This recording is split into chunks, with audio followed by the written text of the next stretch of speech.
All right, I'm going to talk to you about real wealth in this video, not monetary wealth, like actual wealth, okay? So I've categorized this into like 6 things here, okay? So the first is money, the next is assets, and then the last is time. Sorry, I'm eating with you. Those are the first 3. I'm going to walk you through what people think wealth is, and they spend their whole lives achieving it through those little buckets, and it proves to be very meaningless. I propose 3 other ways, which is time. I know it's the exact same as the last one. Family, and then faith. Okay? So let's get into it. I'm also gonna play the guitar because I want to.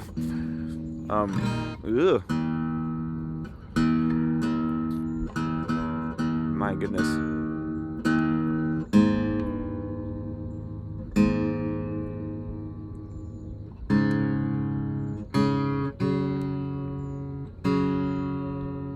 Good enough.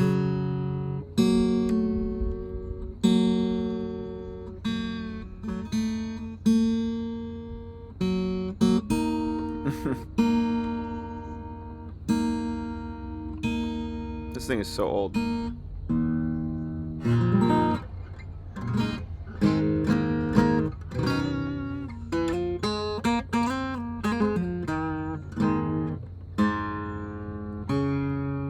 I mean, it's so old. I mean, it's really coming apart here, but can't ever stay in tune.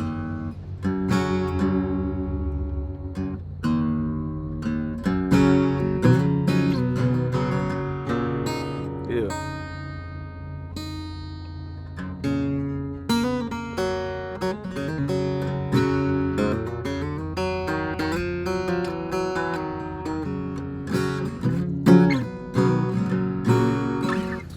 I'm not gonna sing. I'm just gonna.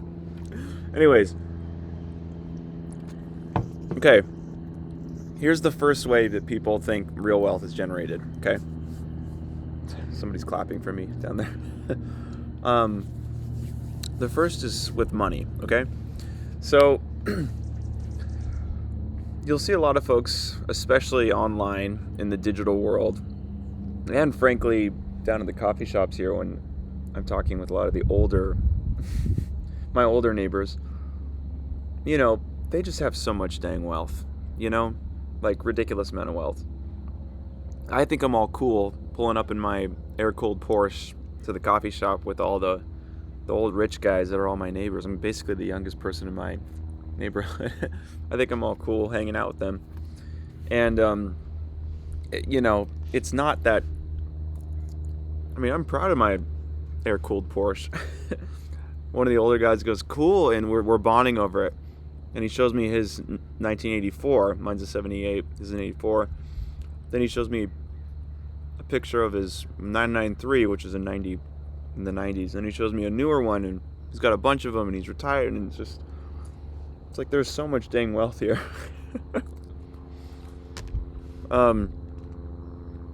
So usually people think like, okay, wealth. Well, you just gotta have a lot of money, right? So that's the first way in. How to make money, right? The 2 ways that people talk about that, especially here on the interwebs, is just cash. It's just the obsession with cash. It is very real. So this is basically like a checking and savings account. Like, how much money do you have, okay? I actually find it quite tacky to talk about money all the time, but I'm trying to get you thinking like how to move out of that framework and into like what real wealth is, okay?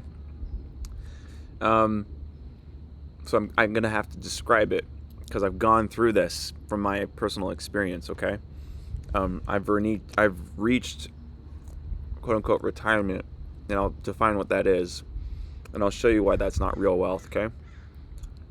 There's something called FIRE, which is financially independent, retire early, I think is what it is. The FIRE movement. How to get there? I'll just tell you how to get there, okay? And I'll tell you why that's not actually real wealth. I'll tell you what real wealth is, okay? So the first is money. You got to get your cash right. You got to get your cash flow right. You know, the bare minimum, do you have a way to make cash, right? Do you have a way to stockpile cash, investments, savings, whatever it may be, okay? That's one way. From that, you need a way to generate cash flow. Now, normally the way people do this is through like a job or something. Do you have a way to make money, right? Consistently. And you can kind of climb that ladder if you want. Or you are like somebody like me, like an entrepreneur, where you make cash and have consistent cash flow by working, I guess, for yourself instead of being employed. And then the game is basically like, well, how much of it can I make? How consistent can I make it? Can I make it steady, reliable, repeatable, etc., etc.? Maybe that's how I build wealth, okay? Certainly there's some truth to that in terms of material wealth. That's basically it, right? Now the next bucket you move into out of money, right, is assets. So you can't just make money. You gotta have assets as well. Gosh, this thing won't stay in tune.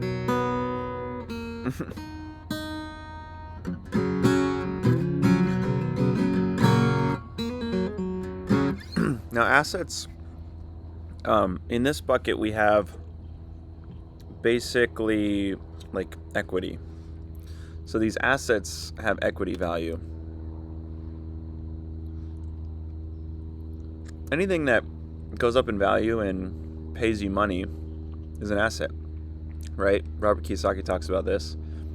That difference between asset and liability. He says that your house is not an asset because you have to pay for it. You know, a car isn't an asset, generally speaking, you know. But assets like hold equity. So this is investment real estate. This is stocks, mutual funds. I don't know, stuff like this. Yet it's not enough to hold assets to build wealth, okay? You actually need to do what your job does, which is cash flow. They need to pay you each month. So having $1 million in the bank, give me a break, who cares? Having $1 million in real estate, give me a break, who cares? If it's not paying you each month, then it's not really an asset, right? So really the way that you generate real wealth on a monetary, just on a monetarial, is that a word? Yeah. Monetarily. You just make sure that your passive income exceeds your monthly expenses. That's basically it. Now, normal civilians, right, they have their active income meet their monthly expenses, and that's not financially independent or retiring or building wealth or anything. That's just meeting the bare minimum. Okay, the goal is to build up enough cash from your thing to invest in assets that build equity. From that equity, take that and invest them into bigger assets that pay you monthly, like rental real estate or something. And from that, you can start, you have your income from your job or your business or something, and then you have the assets income. If you can get it to where your assets income, like rental real estate or something like this, and please don't tell me that your business is a passive income thing. That's not true. You know, I only work 4 hours a week, all this, you know, that's not passive. That's stupid. You're constantly poking that thing. I mean, like, you know, living off of dividends from lots of money in stocks, or like having a portfolio of rental real estate that's truly, managed elsewhere. Getting that dollar amount to exceed each month, to exceed your living expenses, that's kind of where the financial independent retire early thing is going on. Okay, so I guess I could tell you my bit here. I have always made money through business as an entrepreneur. I've taken that cash. I don't really have cash. Like, I'll just take that cash and then buy investments. Like, for me, it's real estate. Or I'll put it into short-term investments like stocks or stuff like that to gain some sort of short-term thing. And then I'll invest in real estate, utilize leverage to buy income-producing real estate. And then that funds, what I have. And so I also have my business, which is inherently worth something. And I've sold a business that's worth something, right? That also still pays me. And so it's kind of like, that's how I have to think about it, in terms of assets. That's building wealth.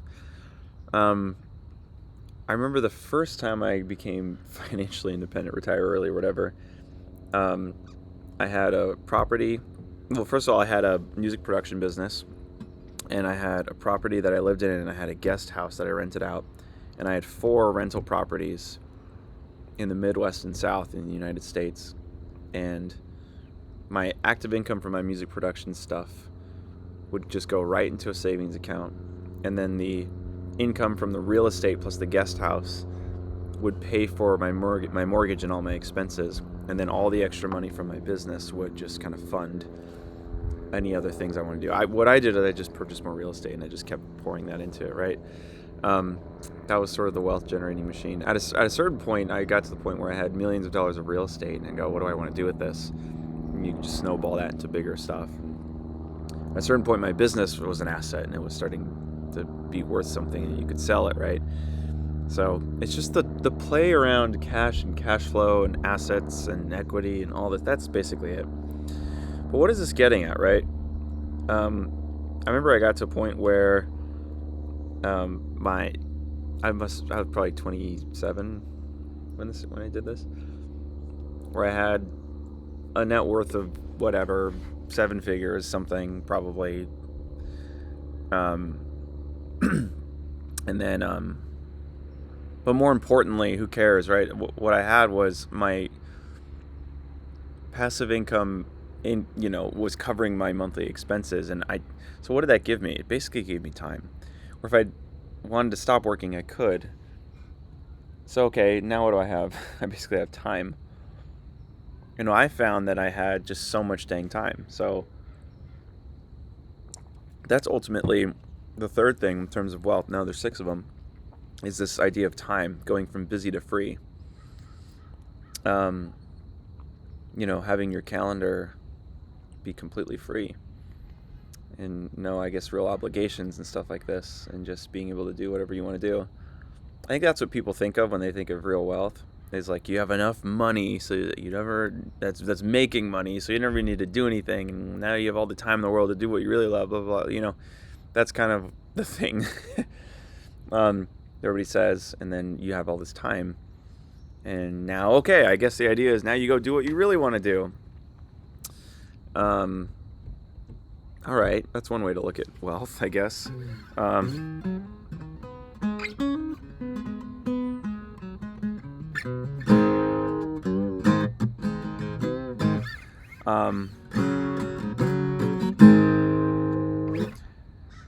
That's one way.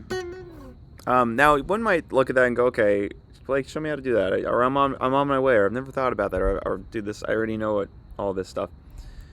I think what folks tend to realize is once they've done that, sometimes it takes you until you're 18, 30, 60, but with the internet and stuff now, you can kind of do that easier. If you believe in yourself and you have a real skill set, you can usually do that pretty easily. At least easier than, the boomers did. So you can do that pretty easily, relatively easy. The next phase, right in the middle, though, before I go to time, family, and faith, is this idea of working for yourself. I want to camp out there. Now, you can do all that by working for somebody else, right? You have a great high-paying job. You make tons of cash. Your cash flow is your job. You start putting those, you keep your living expenses low or something, I don't know, and then you put it into a savings account, and then the investment account grows. You work for 30 years. Say you want to work for 15 years. So then you take your investments, you start buying real estate, whatever. You start living off the cash flow. You downsize, you sell your house, you put more into investments, you rent a smaller place, you quit your job, and 15 years later, 30 years later, your income takes over, and now you have all the time in the world. Okay, you've done it. Now, right in the middle is, you might say, well, can I do that, but the work that I'm doing, can I enjoy and do whatever I want, etc., etc.? It's this like grabbing it. I want to do whatever I want. I guess you could say that being an entrepreneur is a great way to do that. So, okay, fine. Let's do the same thing with being an entrepreneur. Well, the money I make now is not from a job. It's from this passion that I love doing. In fact, if I didn't have to work, I would be doing this. So the whole like free up my time so I can do the thing I love isn't really there anymore. It's like the thing that you really love is your work, right? So you don't really want to escape it. So then you make cash, right, with this thing you really love. For me, it was music. At least producing music, and then eventually teaching it as well, teaching music production. But you just pour your heart and soul into it, makes cash flow, then you just do the same thing. When you're not working, you're taking money and you're investing it back into your business or into real estate or something, and then finally you hit that FIRE number, financially independent, retire early number, and it hits it. You come in and it's like, now I've got all the time in the world to do what I really love to do. But the reality is, what you really love to do is what you do for work, so you kind of could just keep snowballing it. There's no reason to escape it. So you kind of just pour back into it. And so if you're in that season, then cool. You're in growth mode. You're in expansion mode. You're in passion mode, love mode, whatever that is. That's one way to look at it. What is it that you're ultimately searching, right? It's under the header of this like real wealth, building real wealth. Okay, let's say you get the best person in the world to tell you about how to build that, and they built 8, 9, 10, 11 figure. It seems like that number keeps going up. 7, 8, and 8 figure, 9 figure thing in terms of wealth. And they've got all the money in the world, all the cash flow in the world, all the assets in the world, all the time in the world, blah, blah, blah, blah, and they really love what they do, all this stuff. Let's say they've done that somehow. I would argue, I feel like this is tuned down, like a whole step or something. I don't know. Okay, forget all that. Okay? Because I work with tons of those 7, 8, 9 figure people. The common denominator with me is, for whatever reason, God's bringing me people of unbelievable depth and character and expertise. And so the through line here is they are masters of what they do. So I'm in contact with folks who are just the best of the best at whatever their craft is. They usually have incredible character, incredible depth, and they have interest around different interdisciplinary studies. And they've got tons of wealth, all this. So I get to see it in terms of pattern recognition. I can see it. And what I see in these people, and mostly they're older than me, is it's still not enough. My neighbor, he's selling his house for, I think, $7 million. Just got listed yesterday. I won't go into the details, but in other words, for him, it's never enough.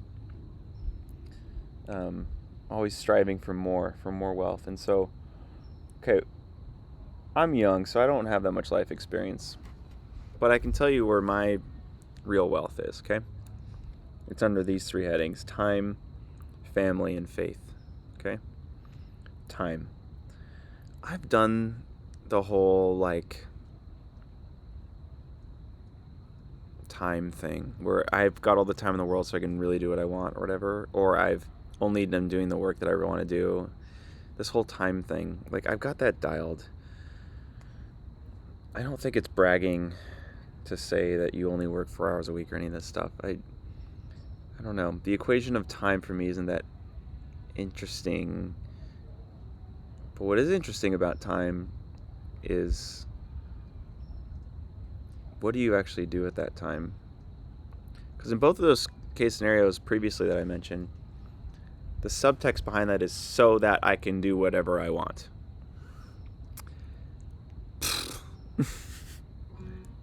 That is not freedom. That is slavery.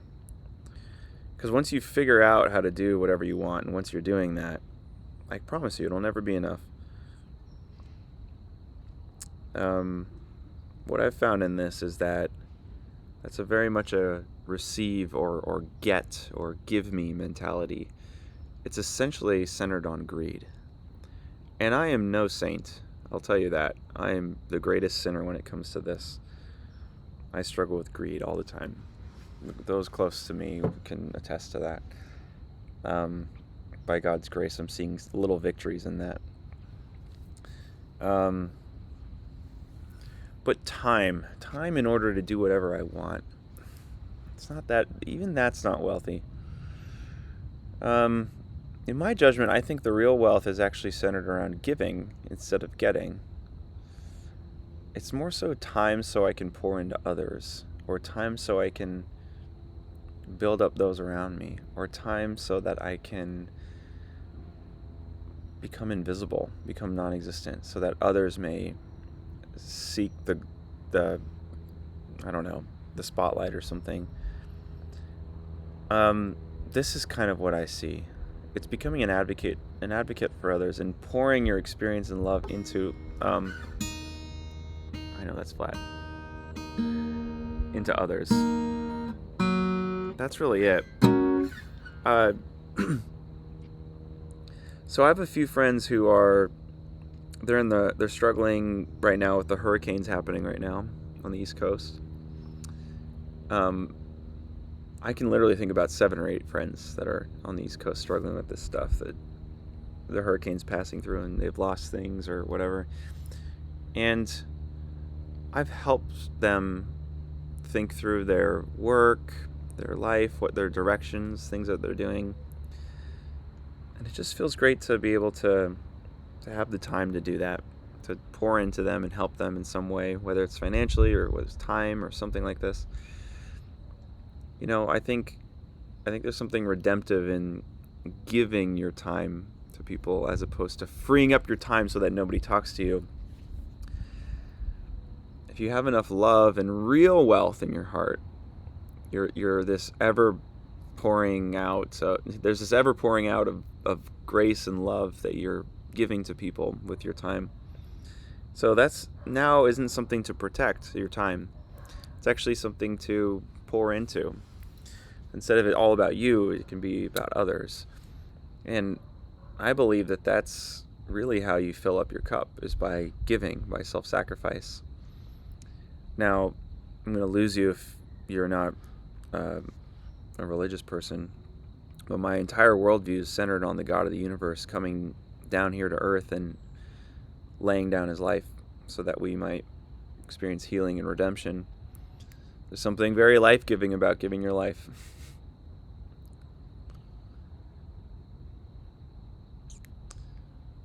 So that's time, giving time to others. Now let's say you've got all the time in the world. Who are these others?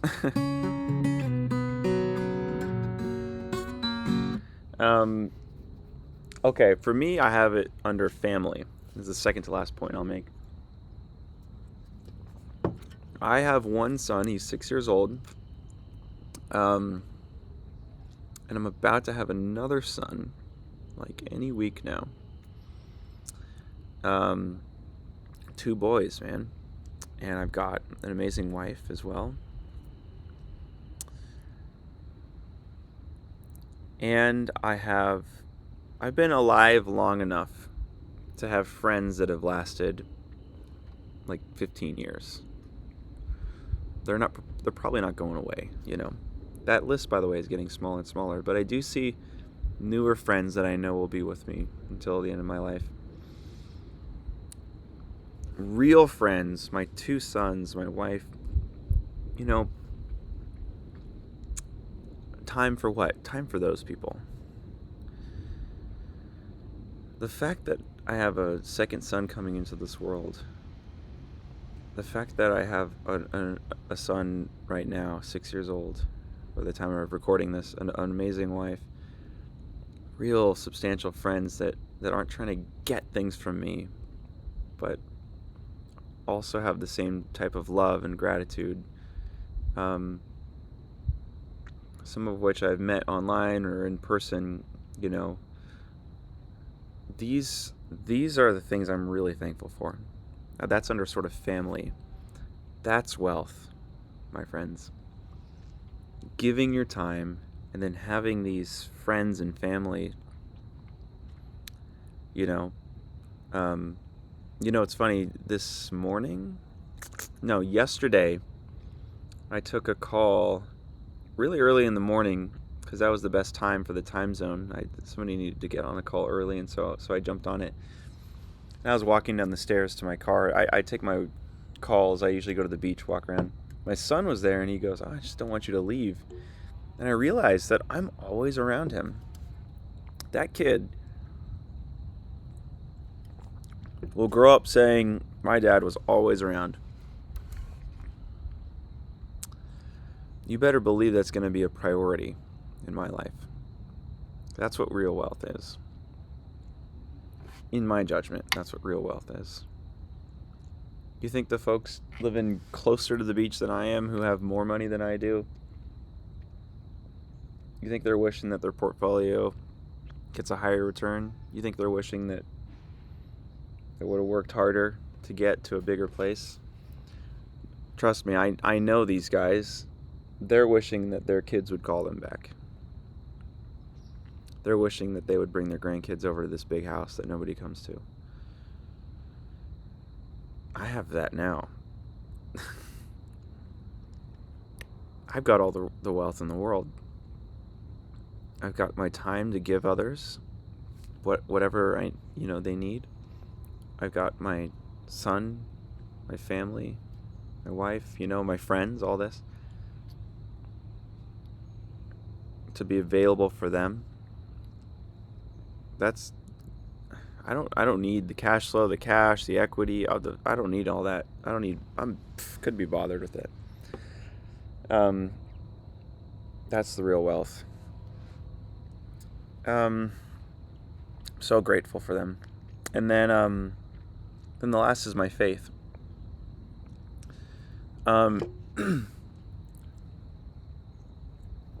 Listen, you can forfeit your entire soul in order to get whatever you want in life. You can become a nihilist, a stoic. You can become an ethical altruist. Have you ever wondered why people who make lots of money or make a lot of noise online specifically, or maybe internet marketers, or I don't know, it always comes back to some sort of philosophical or theological approach, or one of character, one of morals, one of ethics. I think you should be curious about that.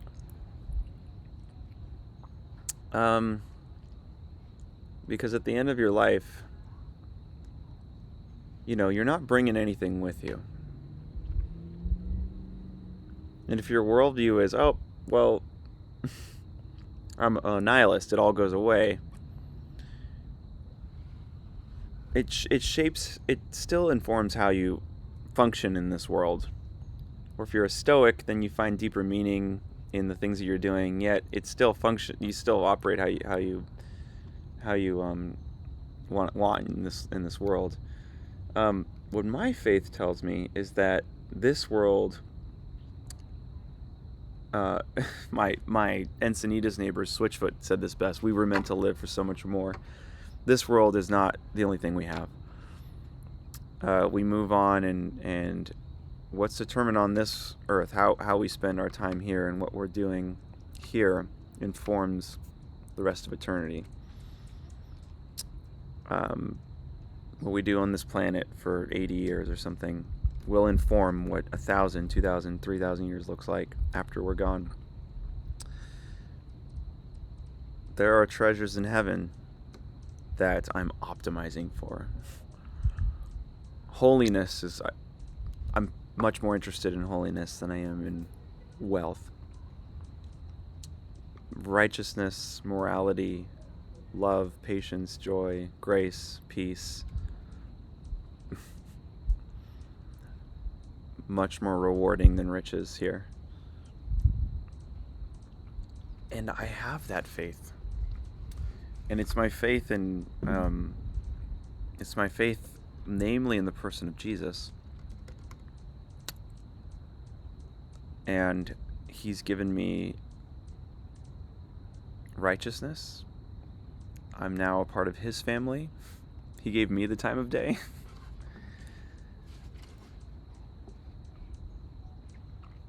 Not many people have that. I mean, I know billions of people have that, but I'm looking around, not everybody has it. But I know they want it, and I have it. I have the faith. I have the love from the faith that I have, and it's not of my own works. Who am I that he chose me to outpour his love to me? I'm so undeserving of his love. I'm so undeserving of the cross. There's no righteousness of my own that I can bring.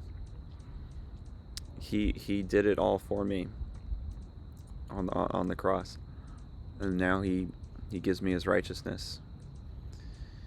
I'm made right with him. I know how loved I am by him. I don't need to spend time doing what I love. I don't need money so that I can free up time so that I can do what I really want to do.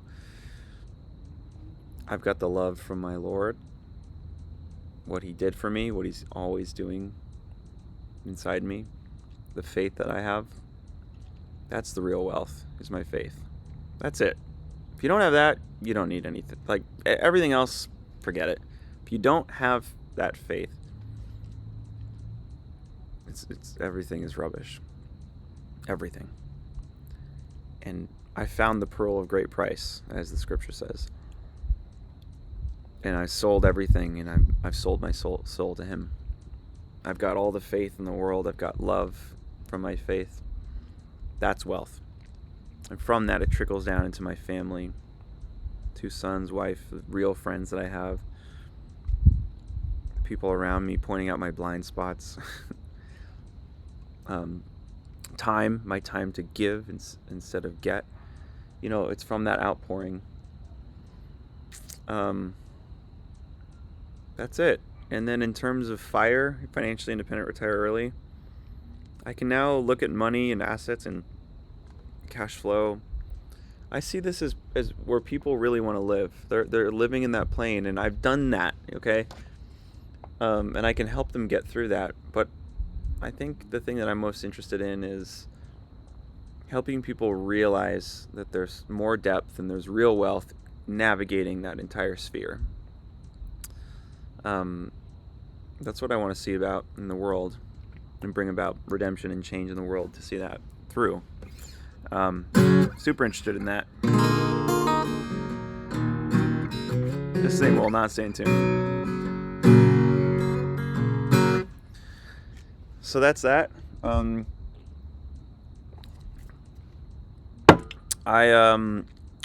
The Padres won Game 3, and I was there. Actually, one of my clients got tickets. Talk about real love there. Clients getting tickets, going with her. And so they're playing tonight, and hopefully they beat LA. And my son caught the foul ball yesterday. I can have all the money in the world. Did your son catch the foul ball? Probably not. That's real wealth.